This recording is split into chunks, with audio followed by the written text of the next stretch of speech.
ఇశ్రాయేలు ప్రజల్ని తరుముతున్నటువంటి ఈజిప్ట్ సైన్యాన్ని ఎర్ర సముద్రంలో ముంచేసి చంపేశాడు బైబిల్ దేవుడైనటువంటి యెహోవా.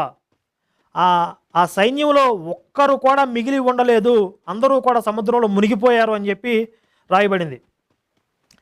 ఐగుప్తు సైన్యాన్ని అంతటినీ చంపేసినప్పుడు ఇంకా ఇశ్రాయేలీలు పారిపోవడం ఎందుకు? ఐగుప్తు దేశాన్ని ఆక్రమించుకుని వాళ్ళే రాజ్యం చేయొచ్చు కదా. అంటే ఐగుప్తు సైన్యము ప్లస్ ఈజిప్ట్ రాజు అందరూ కూడా చచ్చిపోయారు. మరి అలాంటప్పుడు ఇంక ఇశ్రాయేలీలు ఇంకా పారిపోవడం ఎందుకు? ఐగుప్తు దేశాన్ని వాళ్ళు ఆక్రమించుకోవచ్చు కదా.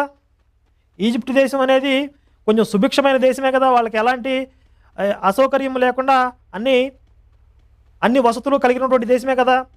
మరి ఆ దేశంలో ఇక ఆ ఈజిప్ట్ రాజు వాళ్ళ సైన్యము లేకపోయినప్పుడు వీళ్ళదే రాజ్యం అవుతుంది కదా. వీళ్ళందరూ చచ్చిపోయినప్పుడు మళ్ళీ వీళ్ళు అడవుల్లో కూడా పడి పోవడం ఎందుకు, పారిపోవడం ఎందుకు?